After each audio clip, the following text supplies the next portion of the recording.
Hello, students. Today, let us learn the second chapter of Economics Rural Development. In the last chapter, you all learnt the meaning and other features of development. Today, let us discuss rural development.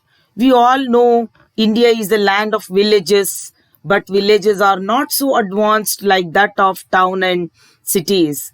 In this lesson, let us know some of the important aspects of rural development. Gandhiji said that the future of India lies in its villages. It is true even today because you can see that according to 2011 census, 68.84% of India's population live in villages. Gandhian strategy of rural reconstruction was based on village Swaraj and Swadeshi movement. The basic principle of village Swaraj as outlined by Gandhiji are trusteeship, Swadeshi, full employment, bread labor, self-sufficiency, decentralization, equality, Nayi Talim, etc. Even after 73 years of independence, nearly one-third of rural India lives in abject poverty. Developmental plans of government failed. The strategies adopted promoted industrial and urban development. Agriculture being non-remunerative and non-regular employment, the rural people continued to migrate to cities. The liberalization and globalization policies promoted industrialization, urbanization, and service sector. Due to all these reasons, poverty has increased among rural people who depend on agriculture. Rural development comprises of many aspects. It is a process of improving or making better the social, economical, political and spiritual life. Rural development refers to it is a process of economic and social upliftment of rural areas. It may be defined as overall development of rural areas to improve the quality of life of rural people. It is an integrated process which includes social, economic, political and spiritual development of the poorer sections of rural society. Now, if we are to make a list of activities that are essential for rural development, then they are as follows. You can see human resource development, land reforms, development of productive resources, infrastructure, and infrastructure. Now, in development of human resource includes literacy, especially female literacy, education and skill development. In health, addressing both sanitation and public health.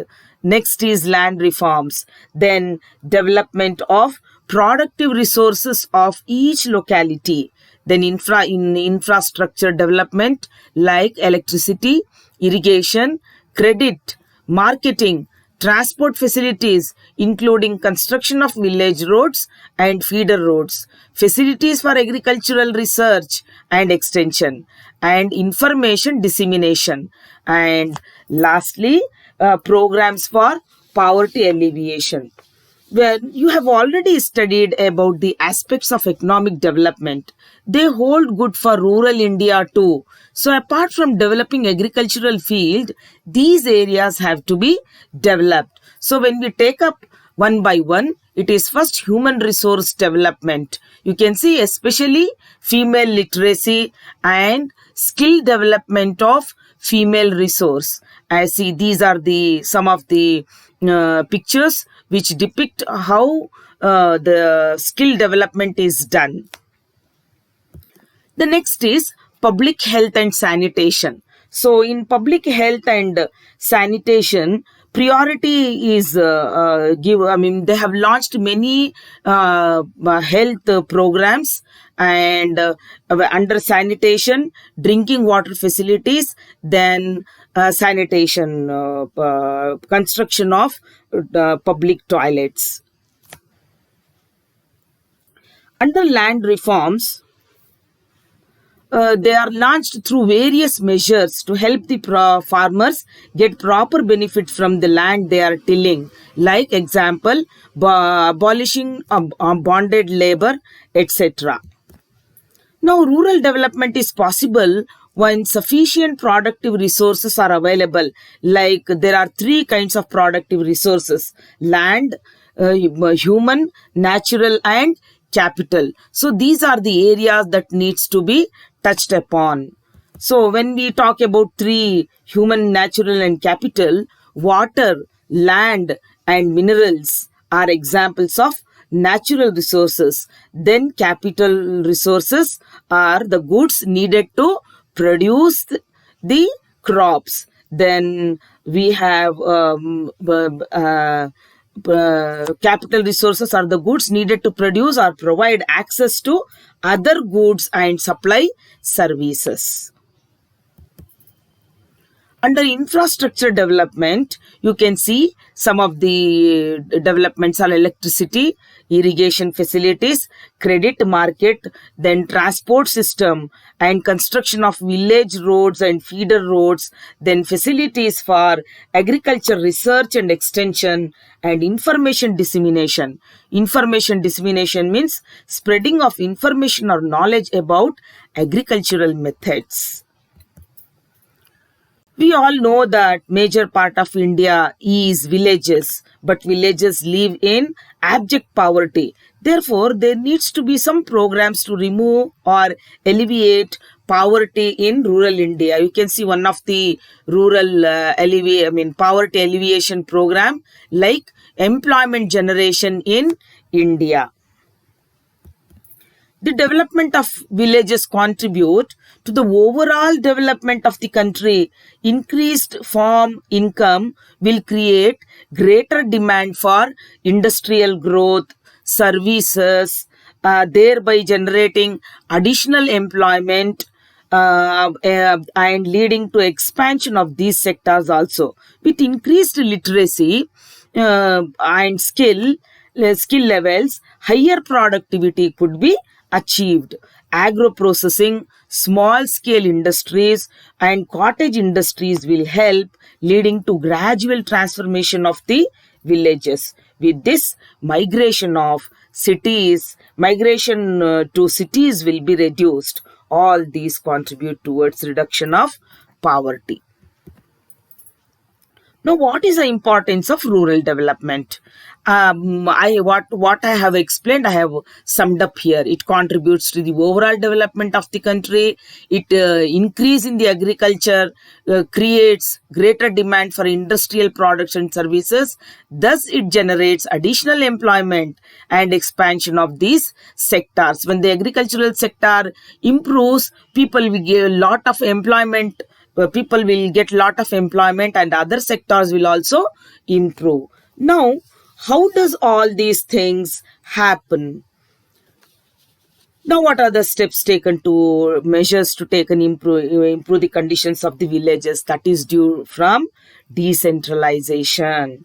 Decentralization gives the freedom to the local administration at the village level and other levels to share all the responsibilities of their local development among the people. The people have the freedom to participate in decision making of their area.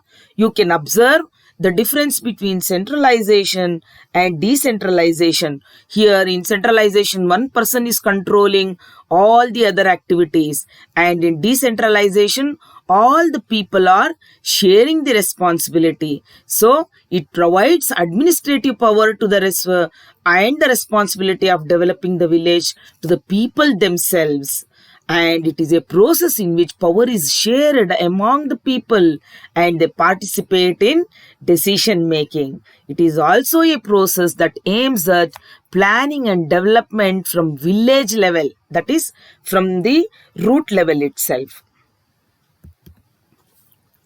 Then we all know that we work better when we work for ourselves, isn't it? So Gandhiji brought out his ideal Gram Swaraj or decentralization.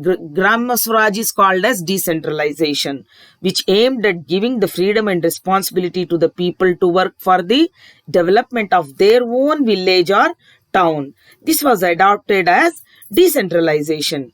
Gandhiji said, India lives in its villages. So if country has to develop, its villages have to develop. Decentralization reduces various kinds of exploitation, upholds human values, human independence and dignity, and nurtures human values like compassion and cooperation. When we are working for our own improvement and development, we all work together, isn't it?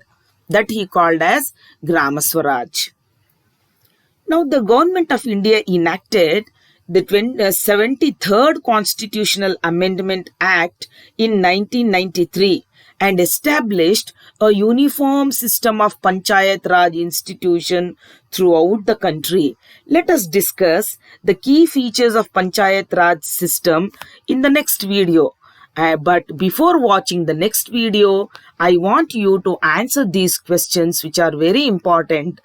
Explain the meaning of rural development, what is meant by decentralization, discuss the economic situation in rural areas of India, explain briefly the significance of rural development, explain Gandhiji's concept of Grama Swarajya in the light of decentralization, mention the activities essential for rural development. So please answer this question before you watch the next video. Therefore, we shall meet in the next video. Good day. Thank you.